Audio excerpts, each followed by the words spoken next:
in, guys. I hope everybody is able to see my screen because else the entire purpose will be defeated. So I'm Anupam Singh. I'm currently a senior mobile engineer at a one company. I also host a small podcast, Android Ideas, which where we talk about specifically Android only. You are all welcome to listen and even come to share on the same community. Let's get started. Today we are in a connected world, correct? We are having this Zoom call over internet, and while I'm speaking, there is some form of data which is transferring from my system to all of your systems. How is that happening? You don't care, but that's fine. But that is happening, and in every form of communication, that is happening. Whether you text, whether you let's say we go do a video call, whether you do a normal call or VoIP call, any form of communication which happens over the internet, be it PUBG, be it TikTok, whatever you like, whatever is your voice, some form of data transfer happens over the internet. That's about it. But all of the for this to happen, you need one thing. That's the minimum, which is you need the internet, correct? And without it, I don't think so. This is gonna happen. But there's one more girl which will disagree. I think that girl's name is Bijli, if you remember. Um, Without electricity, this won't happen.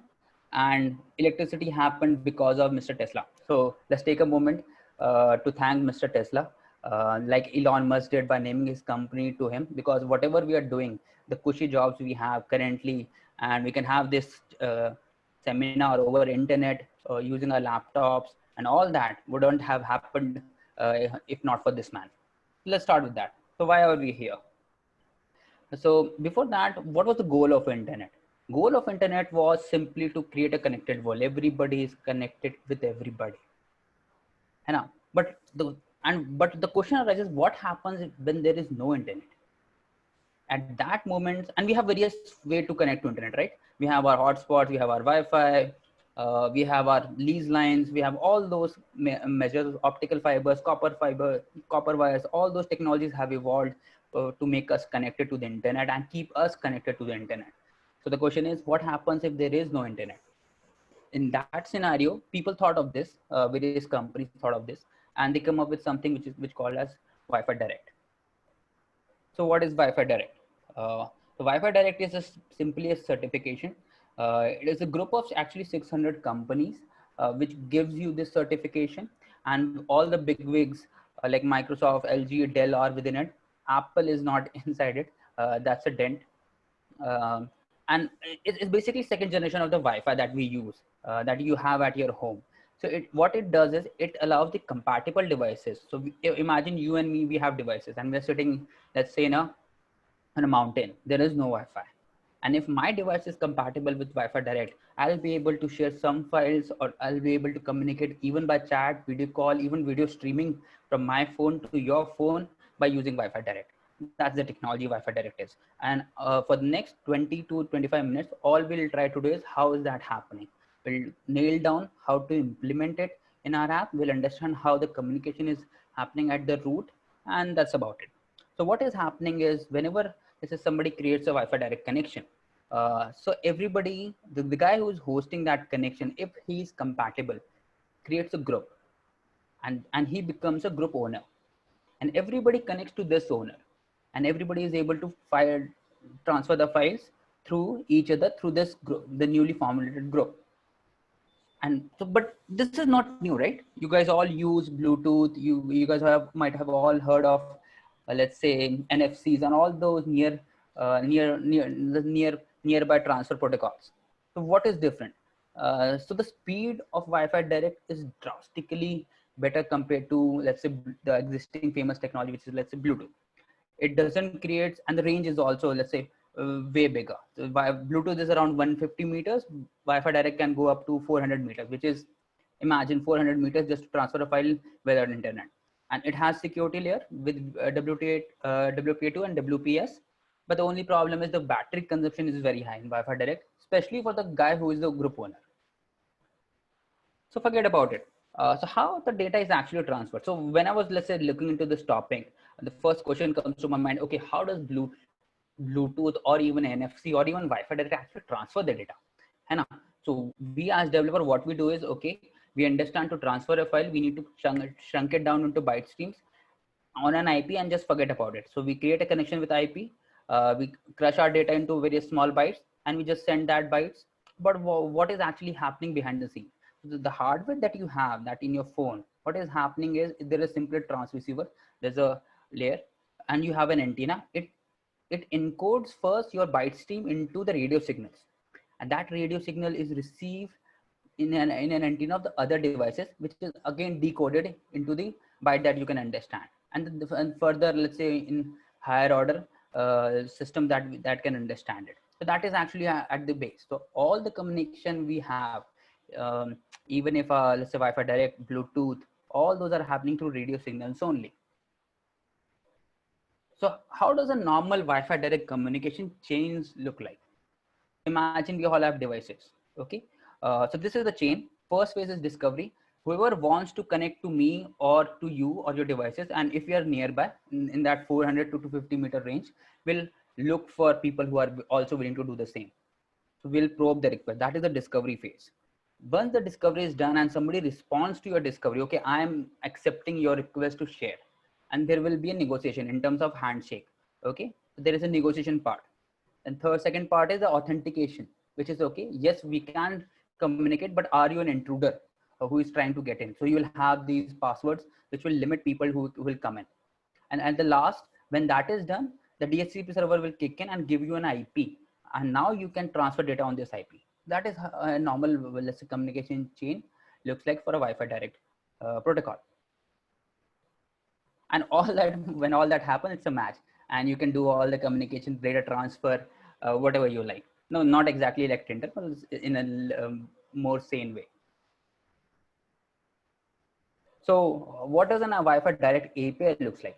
So these are the only three things that you need to keep in mind while creating a Wi-Fi direct connection in terms of your code. So there is a Wi-Fi P2P manager, which does all the hard work, which is, let's say, discover the client, request the client, and connect to peers. This is the class that we will be accessing. We'll create various listeners which will give us callbacks. Okay, whether the request to connect a peer succeeded, whether to, let's say, discover a peer succeeded or it failed. So we will have various listeners, and we'll have multiple intent filters, which will specify what we can do and what form of data we will consume. So let's take a stop check. So what we understand till now is, okay, all the communication happen in form of radio signals, whatever, but that's at the base. For Wi-Fi direct to work, all I need is an IP, and I'll do the data transfer, and it will take care of the actual radio signaling part. And in order to do this communication, I need to do three things only. I need to access the Wi-Fi P2P manager. I need to create some listeners, and I'll create some filters of what form of data I'll filter. And now we take a stop check to create our own Wi-Fi direct Wi-Fi sharing app. And that is the goal. So if we have to create a Wi-Fi direct app to share, let's say, an image, what all we need to do? We'll just walk through that. So for that, first we need to create a broadcast receiver in our application, in the group owner, which it will work. And that group owner will discover for peers, okay, who all are willing to share the files. That group owner will then connect to peers. Okay, first there will be searching phase, then there is scanning phase, then there is a connecting phase. You will connect to these peers, one or two or many, and at the last there will be a transfer of data phase. So let's walk through this journey step by step. What all we need to do. First step is we need to create a broadcast receiver. As you can see, this is a file that you will create in your code, and it will in its on receive method. There are various callbacks that you can see, various action that Wi-Fi direct protocol will give you in a callback. Let's read through them, all the comments that I have written. The first is Wi-Fi P2P state change. As I said earlier, not all devices say support Wi-Fi direct protocol. So first we need to check, okay, does my device even support Wi-Fi direct protocol or not? So that is the callback. Second is, okay, the request peers, which says, okay, when I request for peers who all are sharing, is there any delta in that request? Okay, earlier 3 people were willing to share, now 5 people are willing to share. So all those callbacks will be received here. And last is, for one connection, is there any change in that key in its current state? And at last is for your device. Okay, your state of your device has changed. You have stopped your Wi-Fi direct. You have stopped, let's say you have moved out of range. You have moved, let's say you have gone into a bunker when there is a nuclear holocaust. You will get a call back here. And you need to access some, you will need to add permissions.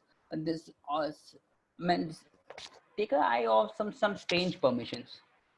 Yes, I understand why I need Wi-Fi state. I understand why we need access Wi-Fi state. I understand why we need network change state. I don't understand why we need internet and why we need location. So why do we need internet is because in order to create an application, we need to transfer data over the Java sockets. So for that, we need internet permission. Location is actually after M, they have embedded into Wi-Fi direct protocol, similarly to the Bluetooth protocol, that they need final location for that entire protocol to work. I don't know the reasoning. Maybe they are collecting data and selling it for multiple dollars, but that's how they have designed the API. So what we have done is we have created a broadcast receiver, which will give us callbacks into 4 or 5 necessary points. After that is done, we'll simply, as I said, we will simply select, we'll create an activity or a fragment separately. And in our receiver, we'll check, okay, does my device select or not? And if it does, we'll start the flow. We'll create an activity, we'll create a fragment here if it is enabled or not. And in our activity, as I said, there are only 3 things that we need to keep in mind.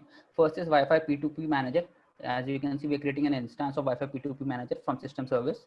We are creating an object for our broadcast receiver, and we are creating a channel. Now understand, broadcast receiver is actually for your app, correct? It is not it will not interact with the Wi-Fi protocol directly. In order to do that, you actually need a channel. Imagine, because you are not only one who is actually requesting for Wi-Fi direct. There can be n number of apps in your phone which can do that. So every app will be started on a separate channel, and it's the channel's responsibility to take your form of SI, the data that you want to send, and finally send it forward to the Wi-Fi hardware. It's channel's responsibility. So you will create a channel, and you will just initialize the channel with your current looper, and you'll give it the Wi-Fi broadcast receiver that you have created, so that you can receive the callbacks. As I said, these are the only intent filters. These are same that we had in our broadcast receiver. As you can see, this is the same. I'll just walk back in our permission here also. If you see, these are the same filters. This is just to subscribe. This will allow, okay, what all I want to listen in broadcast receiver. So you can trim down or add few values here, but if you are not handling it in your broadcast receiver, nothing will happen. So what we have done till now is we have created a base.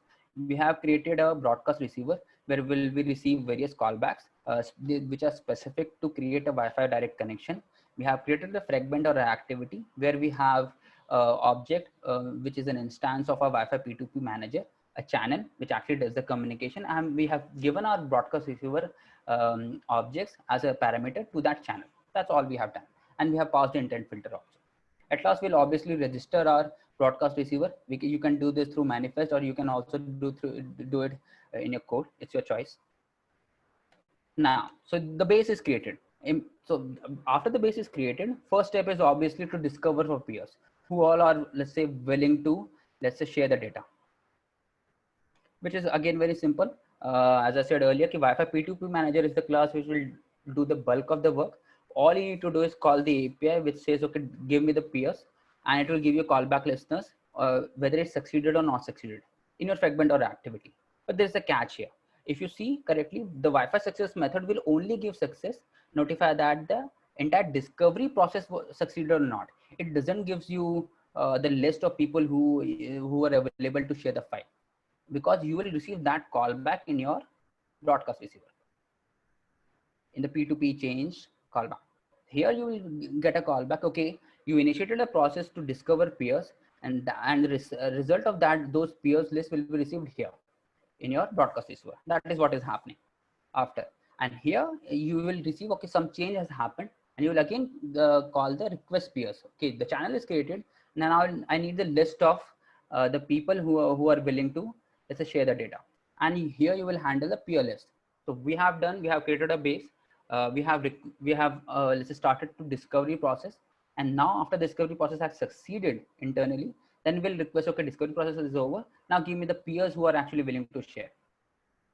but you cannot do anything from the list, right? You want to share a data. So what you will be doing in your fragment or activity is, after you receive this callback, you will get this list, you will show it in a recycler view. And after somebody clicks on particular list item, you will, let's say, choose that guy and start a connection. In order to start that connection with that particular guy, all you need to do is start a connect. So you have a manager, you have a channel, you have the config. Where you will get the config? You'll get the config as a response in your broadcast receiver in the previous step. Here, you will pass this config, you'll keep it locally in your device list or a fragment. And when somebody clicks on an item, you'll just use the current channel, you'll use the current config, and you'll get a success or failure. Now the hard part is done. So I'll reiterate once again what all we have done. So first, we created a broadcast receiver just to receive a callback.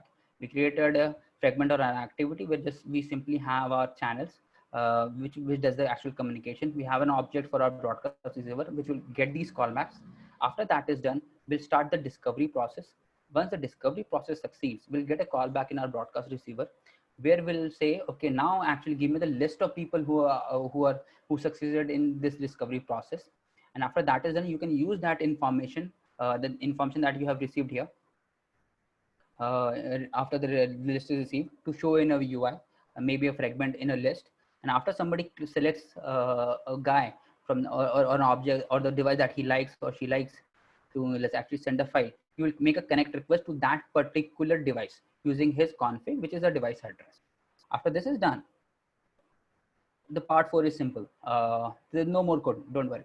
So in order to send a connection, you guys might have done this n number of times previously also. So now we have the IP address where we can send it. So we'll just create a server socket and we'll use that information. We'll crunch that our data into byte streams, and we'll just, after the callback received for on success, we'll just shoot it out on that particular IP, and the byte stream will be received on the receiver end after the receiver accepts that. It's a separate protocol discussion, so that's why I haven't included any code here.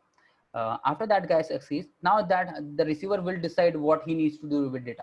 He can create a file where he will sort of, let's say, store it byte by byte, and create a file and sort of create a preview where he can see the current file received. He can show a notification that, okay, this file is incoming. He can reject it from there. So all those part comes in. This particular to the Wi-Fi flow. This is particular to your app flow, how you design your app flow. And remember the radio waves. All the communication is actually happening through radio waves only. So this is all the code that we need to do in our Wi-Fi Direct.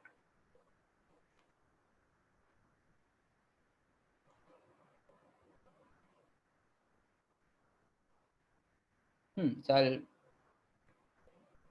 reiterate once again, and then we'll just open for the questions. So in order to create your own app from scratch to send a file over Wi-Fi Direct, you first need to create a broadcast receiver. You keep a tab at these 4 functions, where you get the callbacks of various different states of the app, of the Wi-Fi connection and network. You need to add these permission. Internet and the location permission are, let's say, noteworthy, because you need internet permission to actually send the data. Location permission is part of the protocol only. They are collecting the data, not me. Sorry. You will create a base. You will check if your device supports the Wi-Fi Direct or not, because there's no point. Somebody between that network needs to support Wi-Fi Direct, who will be the group owner. You will create your base now in your activity or fragment, where you will have the channel. You will create a Wi-Fi P2 manager and you will initialize it. You will create your intent filters. You will register your broadcast receiver. Your base is done. After your base is done, in your activity or fragment, you will start, maybe imagine this as a floating action button. You will start this discovery process.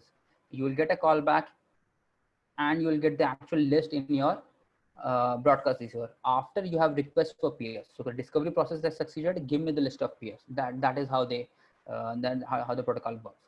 After the list is received, you can use this information to display it in a list, display it in a this a square grid, whatever the way you seem like in terms of your app.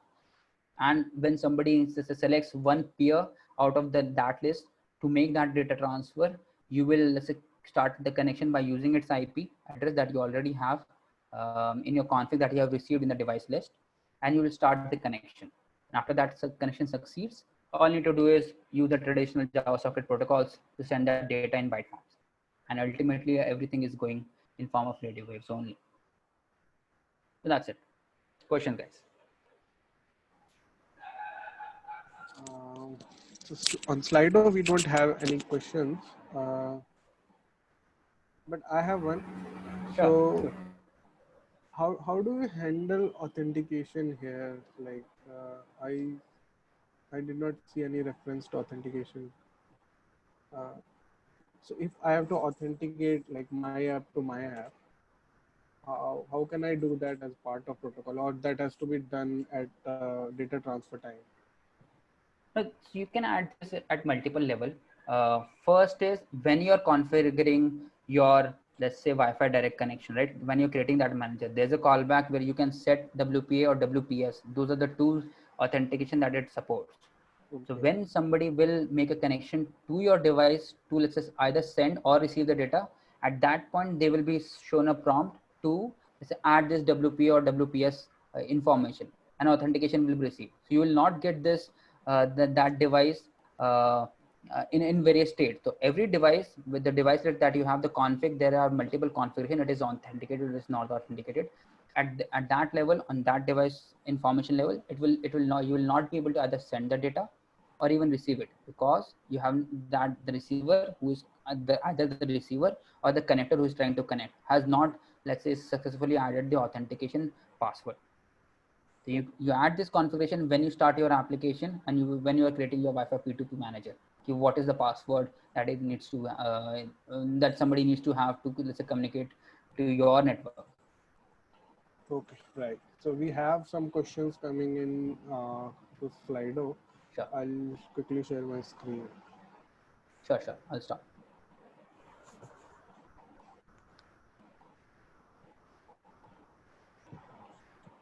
So can you guys see my screen? Yes. Okay. So yeah, first question we have is what are some sample scenarios where Wi-Fi direct would be a good solution? Yes. So for the first question, I don't have an answer. I'll show you a video because I'll share my screen. Okay. Sure. Then we'll switch back. Please go ahead. What are the scenarios? Let's the guys who created this Wi-Fi protocol, Wi-Fi direct protocol, the Wi-Fi Alliance, had this vision. Restart. Can you guys listen to the audio now? Yes.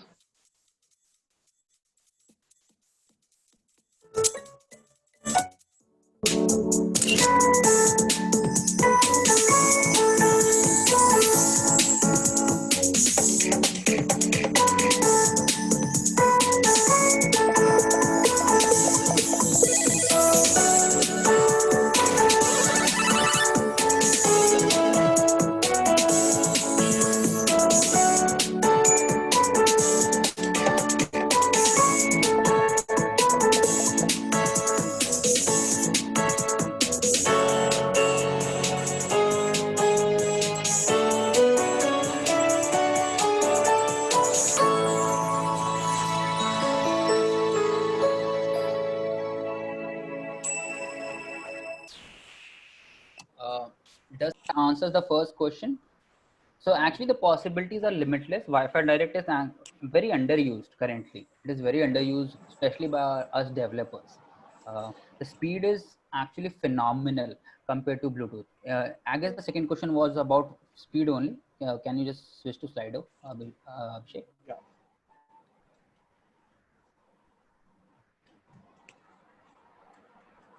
Yeah, second question was about speed. Can you please compare the speed of this with access point based file sharing like hotspots?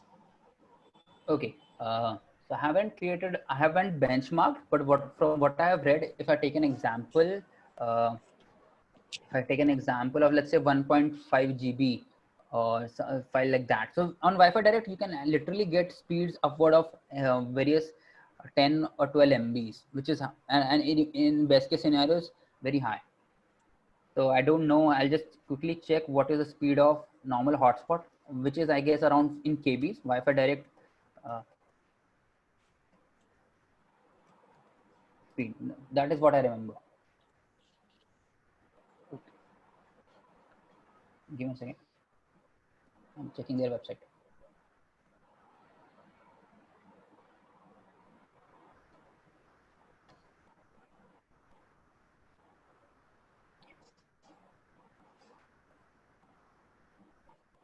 And Wi-Fi Direct ought to be faster because there is no access point. Now you don't need to send everything to an access point. So that is the basic difference. Right. Also, So does Bluetooth work on radio waves? I'm not sure about that. What frequency does it work on? it works Do on you have radio waves any only. idea? I checked. I guess 2.5 hertz something. It works on Okay. radio waves only. So what I'm reading from Cisco's website is, I'll share this link just for everybody else's reference also. Wi-Fi Direct is actually is way ahead in terms of pure speed. So if you're closer, you can even reach, let's say 200 Mbps on Wi-Fi Direct. And I don't think so Nice. that is the kind of speed you will ever hear on Bluetooth connection or even on, let's say, a hotspot connection. Okay, so As I said earlier, this is very underappreciated technology, especially by us developers. We don't use it, let's say, in our various of our apps, even our games or local games. We don't think because we are not using it well. That is my opinion. right. So up to 200 feet. So imagine up to 200 feet, Cisco has done this testing. So up to 200 feet, maximum speed they receive for 200 Mbps, which is insane compared to Bluetooth, which dies after few, I guess 15 feet. Right. So taking next question. Yeah. Next question is how to detect certain keywords to close a connection. Certain keywords to close a connection. You're saying when there is a data communication and there is something offensive which is going on and you want to close the connection. Is the question around that, Suraj? Suraj, can you please unmute and clarify a bit?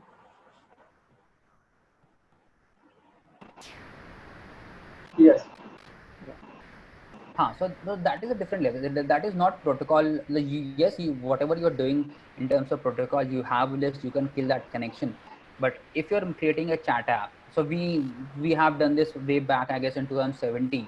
We used to we had our chat app in our urban company, and we used to block these offensive words or number sharing. And if it done repeatedly, kill that connection. So similar philosophy will apply here only. Key when chat app, and if you're listening to that chat, that is not, let's say, very much appreciated now. If you're listening to that chat and everything is going through your server, and you can listen to those keywords, and when you have a keyword filter, and you once somebody sends a chat, maybe let's say his number or something offensive, um, you identify that event, and on that event you identify, okay, which peer is doing this. You already have its config, and you can, yes, you can use the current API to disconnect also. There is an API to disconnect with a peer. There is a connect, and similarly there is a disconnect where you can just give the current config, which is an IP, and it will disconnect. And you can build a good sophistication over that is to keep blocking these IPs or these people also. And that is a separate part of the problem, but that is the application layer problem, that how you want your, let's say, your application to work. It's not directly related to Wi-Fi direct or any other protocol that you will use. It's more about how you, let's say, design your application, how you want it, your users to behave. Does that answers your question, Suraj?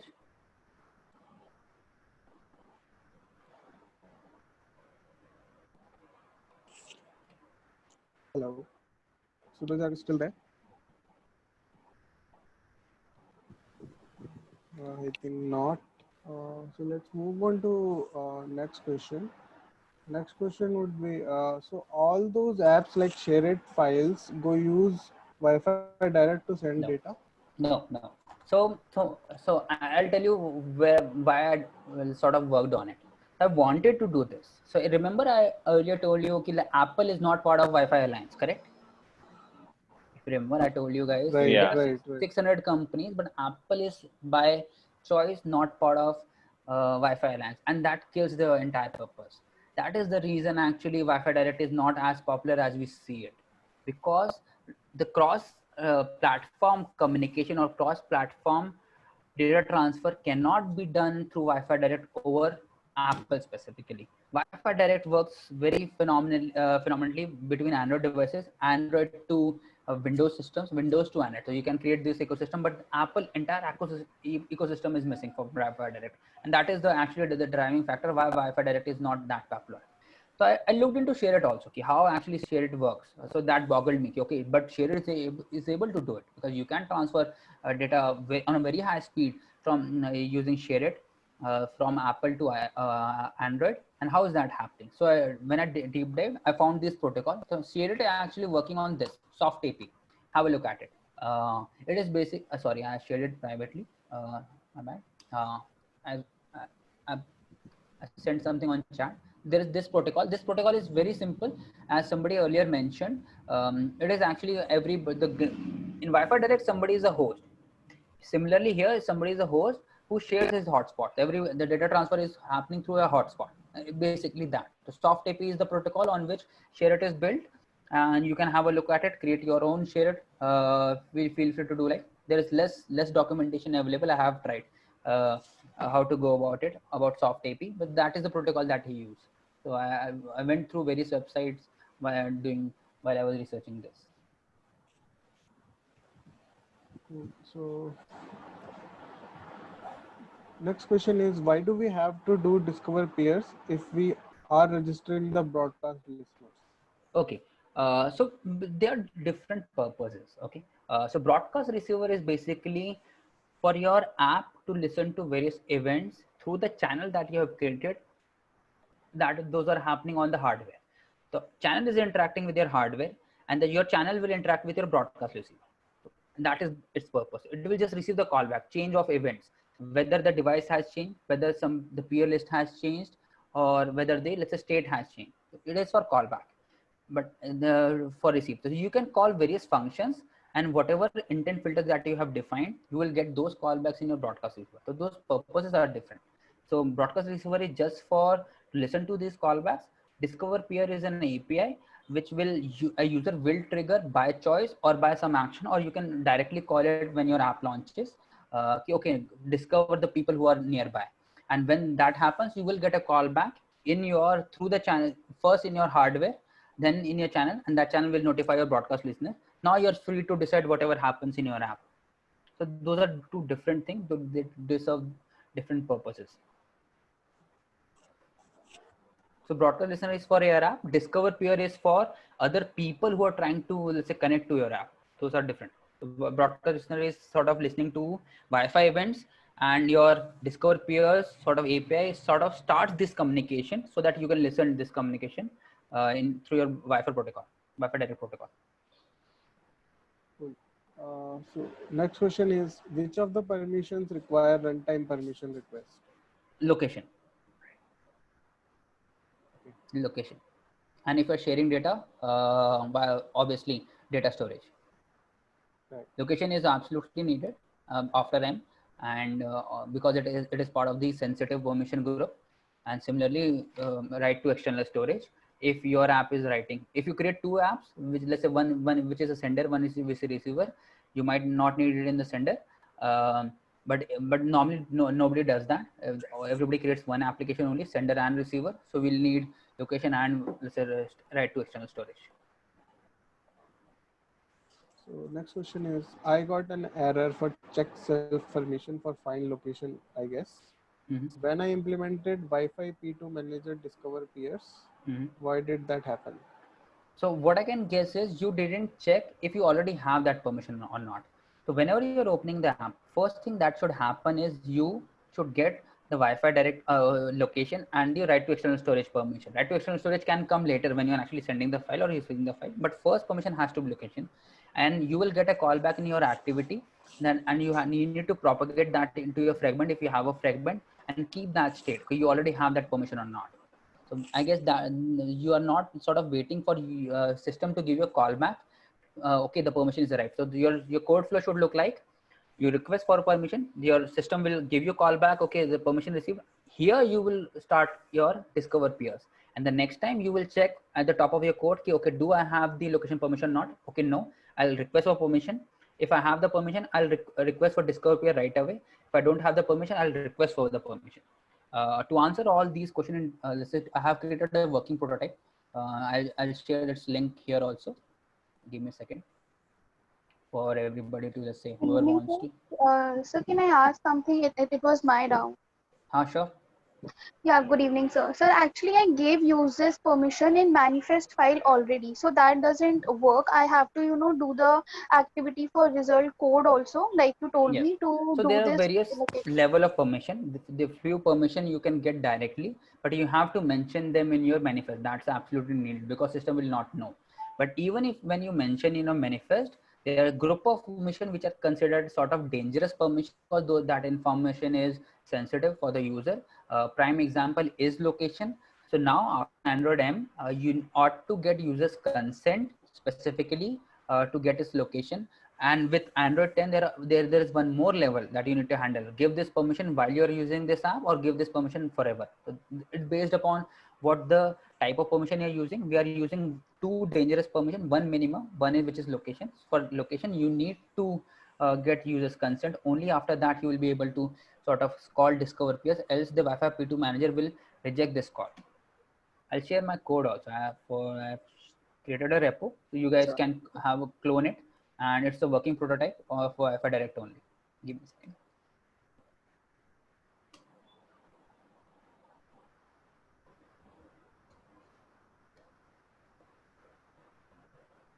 In Android 20, API 29, few things might break because even file sharing is a little stricter in Android API 29. I guess it will fail on Android 29. So this is the code I have created.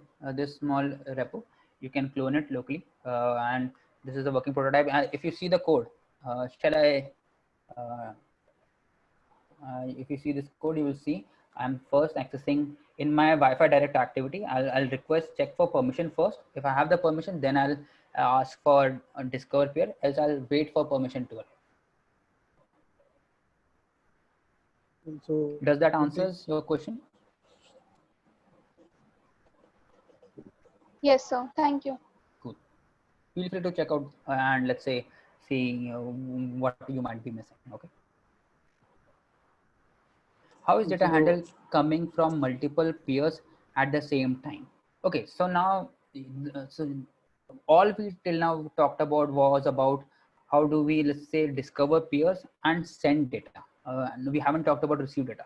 And you're trying to communicate what will happen if you're communicating from multiple data, multiple peers. But actually, no, data coming from multiple peers has no impact except for your battery. Obviously, you will receive this data. You have a choice to write it down in a particular folder. If we will create a folder for our app, obviously as a developer, and I'll mark this incoming file byte stream in using current timestamp and some naming hash, and we'll create these unique files using the current IP address. All those combinations you can use. So it doesn't matter. Actually, they're independent threads. One will write here, one will write here. It doesn't matter as such. Is your doubt about will be there any lag or something like that? Because in order to receive data, there's no problem to, let's say, receive data from multiple parties. Only caveat is your pipeline will not choke, will slow down because two people are using that pipe, so your data transfer will be slower, similar to what happens when we connect to internet and we set a sort of download multiple files. So all the files start downloading slowly. So similar thing will happen on your Wi-Fi direct download on also, because everybody will eventually use single pipe only. Single port is only available for Wi-Fi direct, so everybody will ping that port only. So the data download speed will reduce for independent individual connection that you have created. That is the only thing that will happen. also probably there will be different sockets for each connection, so you'll be able to know like which connection is from what peer, and you'll write it accordingly. Okay, so cool. So this is all. I think we had only these many questions on Slido. Glad we were able to take them all.